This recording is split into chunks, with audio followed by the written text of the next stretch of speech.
रामपुर नाम का एक छोटा सा गांव था, जहां इस बार भीषण ठंड और बर्फीली हवाओं से डर का माहौल फैला हुआ था। सर्दी की ठिठुरन ऐसी थी कि लोग अपने घरों से बाहर निकलने की हिम्मत नहीं कर रहे थे। इतनी गहरी धुंध और कोहरा छाया रहता था कि दिन में भी रात का एहसास होता था। बच्चे फटे पुराने कंबलों के कोनों में दुबके हुए थे। बुजुर्ग आग की हल्की तपिश के लिए तरस रहे थे और औरतें ठंडे जमे हुए पानी को देख देख कर चिंतित हो रही थीं। लेकिन उस ठंड का सबसे ज्यादा असर दिखा गांव के चौराहे पर बनी भैरव की चाय और सूखी लकड़ी की दुकान पर। दुकान के पास लकड़ी का एक बड़ा ढेर था जो पूरे गांव में अकेला था, जहां से लोगों को अलाव जलाने के लिए ईंधन मिल सकता था। उस दुकान के सामने दो चार लोग जमा थे, जैसे वह जलता हुआ कोयला ही उनका भगवान हो। एक किसान ने अपने हाथ मलते हुए कहा, भाइयों, मेरी बात ध्यान से सुनो। आज सुबह मैं अपने पशुओं को चारा देने गया था और जो देखा उसे देखकर मेरे पैरों तले जमीन खिसक गई। खेतों में पाला पड़ गया है, फसलें सफेद बर्फ की चादर से ढकी हैं, ओस की बूंदें कांच की तरह चुभ रही हैं। अगर यह ठंड 2 दिन और रही तो हमारी मेहनत की फसल बर्बाद हो जाएगी। ये सर्दी मजाक नहीं है, ये मौत का पैगाम है। एक किसान ने अपने हाथ मलते हुए कहा, हाँ भाई, मैंने भी देखा। मेरी गाय ठंड से कांप रही है। उसने दूध देना बंद कर दिया है। नलों का पानी जम गया है। ये कोई साधारण मौसम नहीं है। पंडित जी ने अपनी फटी शाल लपेटते हुए कहा। कहीं यह किसी देवता का श्राप तो नहीं? दूसरे व्यक्ति ने दांत किटकिटाते हुए कहा, ओहो पंडित जी, फिर शुरू हो गए आप। अरे आपको तो हर बात में श्राप दिखाई देता है। यह तो प्रकृति का चक्र है, कभी सर्दी ज्यादा होती है तो कभी गर्मी। बस हमारी सहने की शक्ति कम हो गई है। यह सब सुनकर दुकानदार भैरव बहुत खुश था। उसकी दुकान पर लोगों की भीड़ लगी थी और उसका बहुत मुनाफा हो रहा था। ठंड के मारे लोग ऊंचे दामों पर उसकी चाय और सूखी लकड़ियां खरीद रहे थे। भैरव ने कड़क आवाज में कहा, लो भैया, चाय पी लो, लेकिन सुन लो, जो पिछला उधार है पहले उसे चुकाओ। आजकल लोग खुद को गर्म करके निकल जाते हैं और बाद में मांगने पर कहते हैं कल देंगे। मैं यहाँ कोई खैरात नहीं बांट रहा हूँ। एक युवक ने गुस्से में कहा, अबे भैरव, ऐसे समय में तू पैसे पैसे कर रहा है, गांव ठिठुर कर मर रहा है और तू मुनाफा देख रहा है। भैरव ने चिल्लाकर जवाब दिया, इतना ही बुरा लग रहा है तो तू क्यों नहीं जला देता सबके लिए अलाव मुफ्त में? ये लकड़ियां लाने का खर्चा और चाय की पत्ती क्या आसमान से आती है? कोयला मुफ्त में नहीं मिलता। मैं रोज रोज उधार नहीं पिलाने वाला। उसी समय एक वृद्ध साधु अत्यंत दयनीय अवस्था में लड़खड़ाते हुए दुकान के पास आए। उनका चेहरा ठंड से नीला पड़ चुका था और उनके हाथ पैर जम चुके थे। उन्होंने कांपते हाथों से दुकान का सहारा लिया और गांव वालों की तरफ देखा। साधु ने कांपती धीमी आवाज में याचना की, बेटा, क्या मैं इस अलाव के पास थोड़ी देर बैठ सकता हूँ? मैं हफ्तों से पैदल यात्रा पर हूँ। इस बर्फीली हवा ने शरीर का दम निकाल दिया है। अगर एक प्याली गर्म जल मिल जाए तो शायद मेरी जान बच जाए। बड़ी दया होगी। गांव वाले एक दूसरे को देखकर मुस्कुराने लगे और उनका मजाक उड़ाने लगे। अरे ओ बाबा, तुम साधु लोग तो हिमालय की बर्फ में बिना कपड़ों के तपस्या करते हो, फिर तुम्हें यहाँ इस मामूली ठंड में कंपी क्यों लग रही है? लोग कहते हैं कि तुम लोग योग से शरीर में आग पैदा कर लेते हो, फिर खुद क्यों कांप रहे हो? मुखिया के चेले ने ठाका मारते हुए कहा, और यह देखो, खुद को त्यागी कहते हैं और चाय की दुकान पर भीख मांग रहे हैं। साधु तो वह होता है जिसे सर्दी गर्मी का एहसास न हो। साधु की आंखों में आंसू आ गए। उन्होंने कहा, बेटा, साधु होने का मतलब पत्थर होना नहीं होता। साधु का भी शरीर होता है, उसे भी ठंड लगती है, उसकी भी नसें बर्फ में जमती हैं।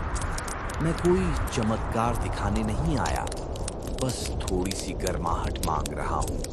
अगर तुम नहीं दोगे तो भी मैं तुम्हारा भला ही चाहूंगा। लोग इतने स्वार्थी हो चुके थे कि उन्हें साधु की तड़प में भी मनोरंजन दिख रहा था। साधु ने भैरव की ओर हाथ फैलाया। बेटा, थोड़ा सा गर्म पानी दे दो। भैरव ने बेरहमी से कहा, देखो बाबा, सीधी बात है, मैं दान पुण्य नहीं करता। मेरी दुकान पैसों से चलती है, दुआओं से नहीं। अगर चाय पीनी है या आग तापनी है तो पैसे निकालो, वरना रास्ता नापो। तभी गांव का मुखिया वहां आ गया। उसने हंसते हुए कहा, अरे ओ साधु, हमारे गांव में मुफ्तखोरों के लिए जगह नहीं है। अगर तुम सच में पहुंचे हुए महात्मा हो तो सिद्ध करो। अभी इसी वक्त आसमान से सूरज निकाल दो, मैं तुम्हें पूरे गांव का कोयला दे दूंगा और सोने की मोहर भी दूंगा। यह सुनकर साधु की आंखें भर आईं। ठंड और अपमान ने उन्हें अंदर से तोड़ दिया था। ठीक है बेटा, जो किस्मत में लिखा होगा वही होगा। तुम लोग इतने निर्दयी होगे ये मुझे नहीं पता था, वरना मैं इस गांव की तरफ मुड़ता भी नहीं। साधु वहां से धीरे धीरे कदम बढ़ाते हुए गांव से दूर एक खंडहर पड़े पुराने मंदिर के पास जाकर बैठ गए। रात हुई और रात की ठंड और भी भयानक हो गई। हवा में जैसे बर्फ घुली हुई थी। सन्नाटा ऐसा था जैसे मौत दस्तक दे रही हो। साधु ने आसमान की तरफ देखा। हे प्रभु, मैंने सोचा था इंसानियत अभी जिंदा होगी, पर यहाँ तो दिलों पर बर्फ जम गई है। लोगों के भीतर की दया सूख चुकी है। तभी साधु की आंख से एक आंसू टपका और ठंडी जमीन पर गिरते ही मोती की तरह जम गया। साधु महाराज ने भारी मन से कहा, जब इंसान दया खो देता है तो प्रकृति न्याय करती है।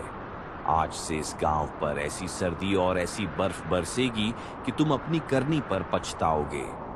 तुम्हारे अलाव बुझेंगे, तुम्हारे घरों की छतों पर बर्फ गिरेगी और यह ठिठुरन तब तक नहीं रुकेगी जब तक तुम्हारे दिलों का अहंकार नहीं पिघल जाता। इतना कहते ही साधु का शरीर शांत हो गया। अत्यधिक ठंड और अपमान के कारण उनकी मौत हो गई। अगली सुबह जब गांव वाले जागे तो नजारा खौफनाक था। ठंड इतनी तेज थी कि खिड़कियों के शीशे तड़कने लगे। मिट्टी के घड़ों का पानी पत्थर की तरह जम गया।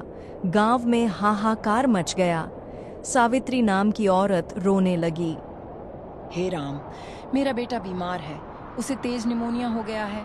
घर में जलाने के लिए एक तिनका नहीं है और बाहर निकलना मौत के गले लगने जैसा है। हम क्या करें? गांव के किसान रामू के घर की हालत भी ऐसी ही थी।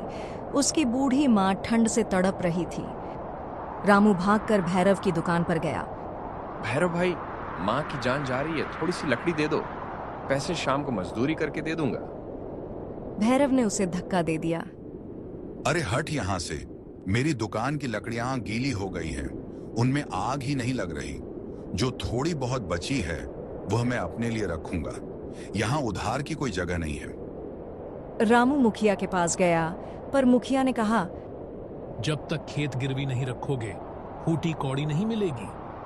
रामू ने मजबूरी में अपने खेत का कागज मुखिया को दे दिया, पर जब तक वह डॉक्टर और कंबल लेकर घर पहुंचा, उसकी मां दम तोड़ चुकी थी। गांव में मौत का तांडव शुरू हो गया। जानवर ठंड से मरने लगे। तभी एक दोपहर भैरव की दुकान की छत बर्फ के भारी बोझ से गिर गई।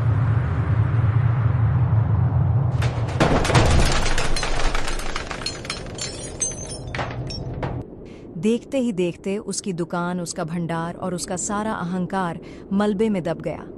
भैरव अपने बच्चों को लेकर बीच सड़क पर खड़ा रो रहा था। उसके पास न छत थी न गर्माहट। तभी रामू वहां आया। रामू ने अपनी माँ को खोया था, पर उसके दिल में अभी भी दया थी।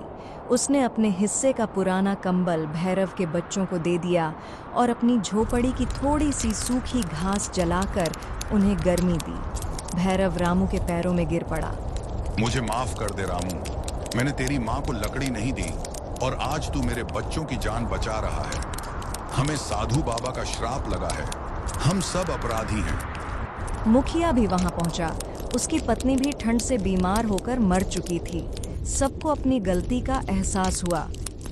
पूरा गांव उसी मंदिर की तरफ भागा जहां साधु की देह पड़ी थी। वहां जाकर सबने देखा कि साधु का शरीर अभी भी वैसा ही था जैसे कोई सो रहा हो।